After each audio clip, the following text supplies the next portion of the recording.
Hey everybody, this is Tom with Vermibag. I'd mentioned before in one of the other videos that I'd been doing a lot of work on my greenhouse and that I was heating it, with compost over the winter. Spring's coming now and wanting to put some seedlings in and stuff, so I kind of kick-started the compost bins inside again just to heat up the bases and stuff where I can put the seedlings on top of them. And I figured today I'd go ahead and kind of show you, what I've done and give you a tour of the greenhouse right now and, everything I've done on it. This originally started out as a 12 by 16 shed that I built. And then I had an 8-foot extension, an overhang on it of another 8 feet. And the size was basically limited by what the county would allow without a permit. So I got a standard at 200 square foot on the building itself. But I did have this 8-foot extension. So what I did was built awnings off the side of it on both sides. And this side over here is the greenhouse, and then the other side is just a storage for lawnmowers and stuff like that. And then I went ahead and enclosed the front here.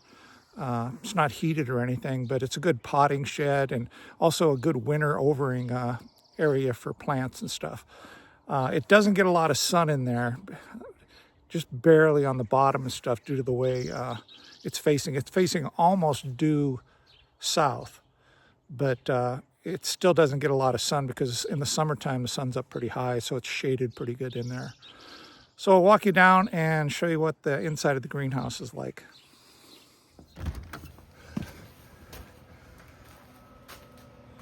Now it's noticeably warmer in here, even with just the grow. There's no heat going on right now at all.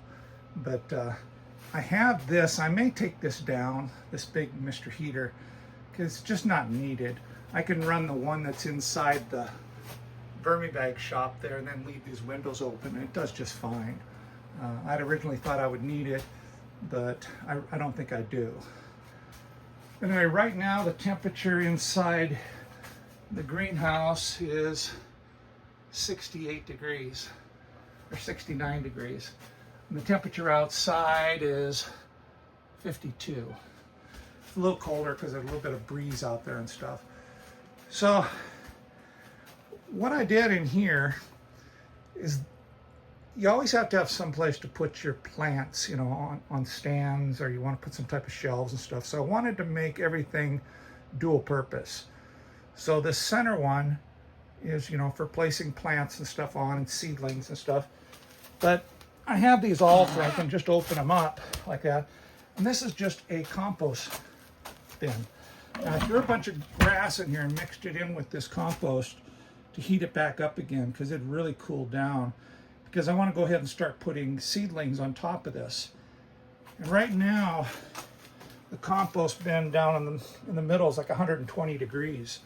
So this thing is putting out a bunch of heat right now. And the worms that are in here, they're not liking it. They're right here at the surface, boy. They're all along the edge, anywhere along the edge where it's not 120 degrees. So they're kind of hanging out on the edges. But this whole thing, I have these on wheels so I can actually slide it if I wanted to, move things around on there. But this thing is completely full of compost right now, horse manure and stuff that's been pretty well composted now over the winter. And then I just added this green grass clipping in it the other day because I wanted to heat it up again so I can set my seedlings right on top of this and it'll act just like a heating pad. And again, it's pretty warm in here. And this one over here is actually empty. I use that to store things in and anything I want to keep cool. I actually have some potatoes in here that I'm actually trying to get them to sprout out before I can plant them. You see, I just have junk in here, but it's nice and cool down the bottom here. And so you can see I have potatoes down here in the dark. It's nice and cool, a little bit of moisture. And then I just store items in there. And I've made everything so I can get at. If I move this water, I'll show you.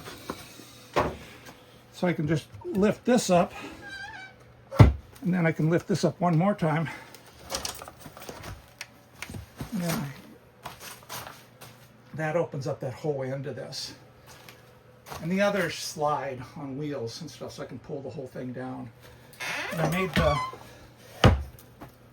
these 2 containers right here, just the perfect size for my holder here. Will fit right in them. I can put 2 of them in them side by side. That one there has some onions that I planted, 3 months ago. Some Walla Wallas.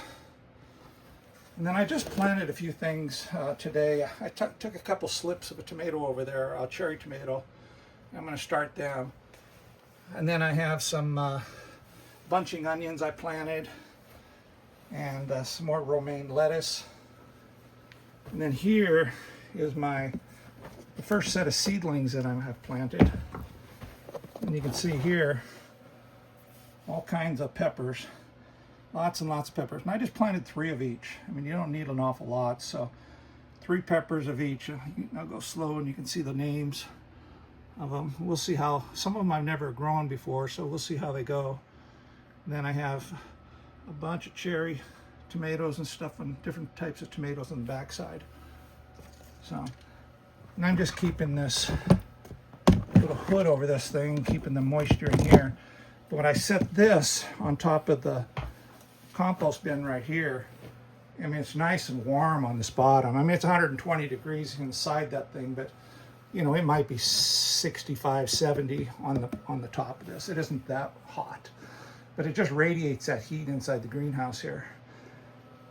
And then the last one right here is also another compost one. This doesn't really have as many worms in it, but it's just strictly compost. And I didn't mix grass in with it, but I threw about 4 inches of grass on top of it. And it's really hot on the top of this thing, and it's heating up the compost too underneath, because now the compost is at 77. I have one last lettuce that I have to finish up, and I've been fighting the aphids a little bit. They really like the lettuce and the spinach and stuff. I planted some more snow peas, which is this one right here, and it's up about 8 foot, I suppose. But you can see all the peas that are on this thing. And this is, the 1st of March, or well, the 3rd or 4th of March. But you can see, once it took off here, it's just been going crazy on the amount of peas that it's producing. So I'm really liking that. I have a mandarin orange here I bought from somebody locally that had it pretty much outside, and then they protect it, but it's loving it inside here. Absolutely loving it. And also a lemon, a Meyer lemon here, and it's just going crazy. I got some blooms starting to come out now and stuff, so I'll start pollinating those as soon as they open up. I've been fighting the aphids a little bit on that too. And then I ordered 3 more mandarin oranges and stuff from Florida, of all places. Got up here to Seattle. They're small, but they're actually finally starting to take off. You can see all the new growth on these. They're only a couple feet tall. This is my last tomato in here. This is just a real nice cherry tomato that's been just...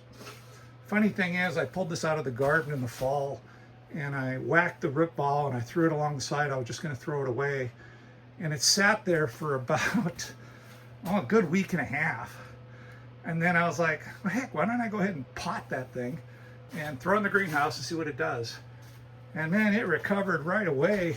I mean, it was abused out there, and it's doing great now. It's producing really nice tomatoes. I mean, they're really good. It's been producing all winter.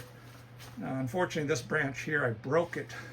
So I put this little thing right here to try and patch it back together, and it's kind of surviving a little bit. I'm just hoping it'll hang on long enough to let those things ripen up a little bit with the tomatoes on it. But and then I do have quite a few grow lights in here. These are Next Light. They went out of business. They're really high quality light. Let's see if I can see Next Light. I bought one little 2x2 or 15 by 15 inch, but I bought these big ones that you can put up really high. I think they're 600 watts each, and they produce a ton of light.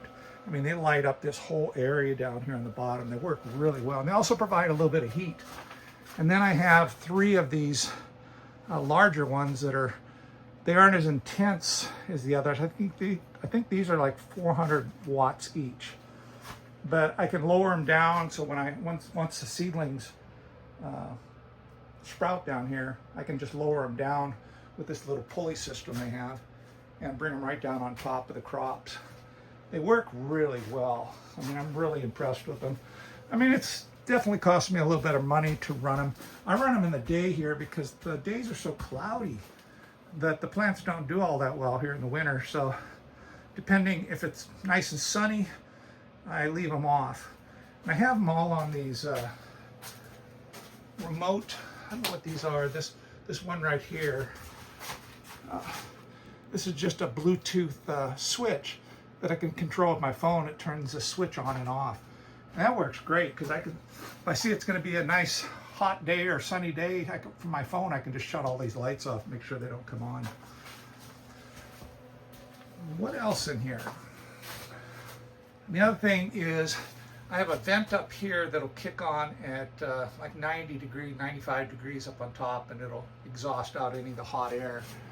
And I actually have another one on this side, and this is the south side. So I don't really like exhausting out the south side because that's the hottest side. But the other one wasn't quite enough sometimes because it'll get pretty warm here in the summer. I have this one currently blocked on the outside, but this one is still active. So if it gets too warm in here in the middle of the winter, it'll still turn on and kick out the heat. And then down on the bottom, underneath this shed, the vermibag shed and stuff, it is super cool because I'm completely surrounded by trees over the top of the shed. So it stays nice and cool. So underneath the shed here, I put these little doors here that open up that let all this cool air from the bottom, from underneath the shed. And it's always cool, even in the summer. And there's 3 of them under here. Here's the last one under here. So when I want to cool things down, I open those up. And then right here, that's blocked, there's actually another exhaust fan, but it's actually pulling air in from underneath into the greenhouse. So in the summer, when it starts getting hot, I'll pull that foam off, and there's actually an exhaust fan just like that one right there. And this will bring cold air into the greenhouse to cool it down if it gets too hot. Then there's a third door right here. So if I need to open it, I can open up all of the doors underneath here, and also have the fan down there that pulls cold air in, and then have the 2 fans up here that will exhaust the hot air out.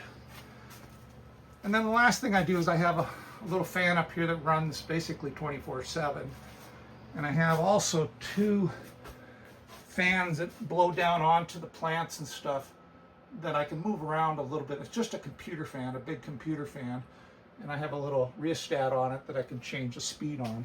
I have one on that side and one on this side right here. And you can see on the walls too, and I was talking about the double insulation, the inside has plastic and then the polycarbonate is on the outside. So I have a 4-inch air insulation on the walls and also on the ceiling. And then this end, I put a lot of reflective insulation on it. Plus the wall is insulated, so it's like at an R20 almost. It's really, really thick, so no heat is escaping out that backside. But I have also put down some white plastic to try and reflect all the light I can in here.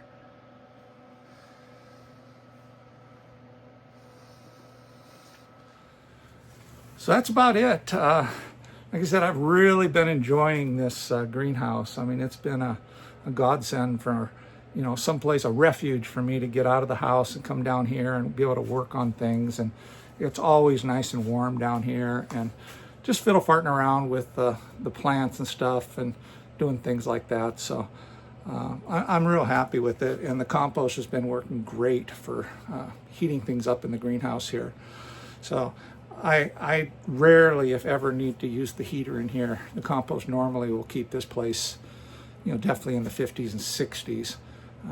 Like I said, when it's super cold out, it might drop down to just in the high 30s.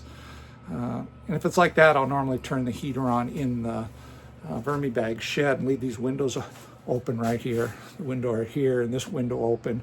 And then that little bit of heat that's coming from that heater, dual purpose, it keeps it dry in there, and then it also provides a little bit of heat out here and keeps it warm.